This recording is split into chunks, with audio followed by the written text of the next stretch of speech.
আমার খিদমত করো ভুল করিও না ভাইজান, বাবা আমার খিদমত করো ভুল করিও না। কোনো রকম বাবা আমাকে, কোনো রকম বাবা আমাকে দুঃখ দিও না। বাবা আমার খিদমত করো ভুল করিও না ভাইজান, বাবা আমার খিদমত করো ভুল করিও না।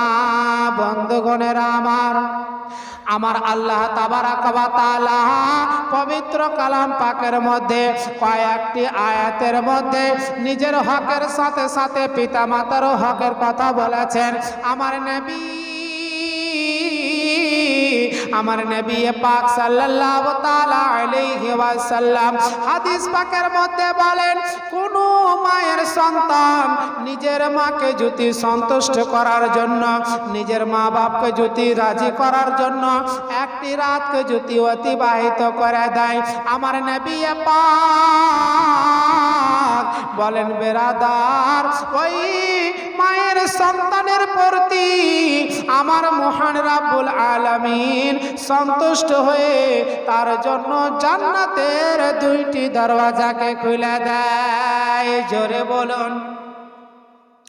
শুধু তাই নয়, কোন মায়ের সন্তান যদি নিজের মা অথবা বাবাকে অসন্তুষ্ট করার জন্য একটি রাতকে যদি অতিবাহিত করে দেয়, একটি রাতকে যদি অতিবাহিত করে দেয়, আমার নবী পাক নিজের জবান দ্বারাই বলেন বেরাদার, ওই মায়ের সন্তানের প্রতি মহান রব্বুল আলামিন অসন্তুষ্ট হয়ে তার জন্য জাহান্নামের দুইটি দরওয়াজাকে খুলে দেয়। তাই বেরাদার, আমাদেরকে মা বাবার সঙ্গে ভালো ব্যবহার করতে হবে, আমাদেরকে মা বাবার খিদমত করতে হবে।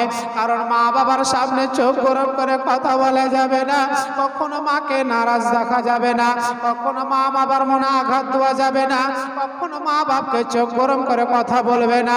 আমার আল্লাহ তাবারাক ওয়া তাআলা পবিত্র কালাম পাকের মধ্যে বলেন, ওয়াকুল্লাহুমা কাওলান কারীমা, তোমরা কখনো নিজের মা বাপকে চোখ গরম করে কথা বলবে না, কখনো চোখ গরম করে কথা বলবে না। ইবনে মাজাহ শরীফের হাদিসের মধ্যে পাওয়া যায়, এক যুবক এসে আমার নবী পাক সাল্লাল্লাহু তাআলা আলাইহি ওয়াসাল্লামকে বললেন, ইয়া রাসূলুল্লাহ, ইয়া হাবিবাল্লাহ নবী গো, সন্তানের উপর পিতামাতার হক কি গো নবী? এমন দেশ থেকে ইবনে মাজাহ শরীফের মধ্যে হাদিস পাওয়া যায় যে এক যুবক এসে নবী পাক সাল্লাল্লাহু তাআলা আলাইহি ওয়াসাল্লামকে বলছেন, ইয়া রাসূলুল্লাহ, সন্তানের উপর পিতা মাতার হক কি গো নবী? আমার নবী কি বলছেন শুনবেন না? আমার নবী বলছেন, তারা দুজনেই তোমার জন্য জান্নাত অথবা জাহান্নাম।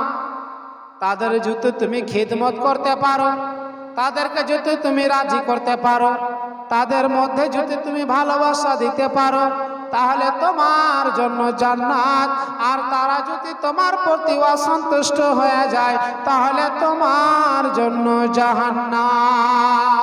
সেই মা যখন তুমি আমি কষ্ট হয়ে যাবে, অসুস্থ হয়ে পড়বে, তখন কবি কি বলছেন, তোমার কঠিন অসুখ হলে আল্লাহর কাছে বলে মায়ে, তোমার কঠিন অসুখ হলে আল্লাহর কাছে বলে মায়ে, আমায় তুমি নিয়ে না গো, আমায় তুমি নিয়ে না গো, সন্তান নিও না।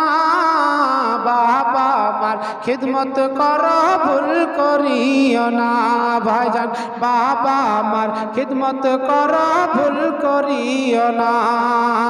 কোন রকম বাবা মাকে, কোন রকম বাবা মাকে দুঃখ দিও না।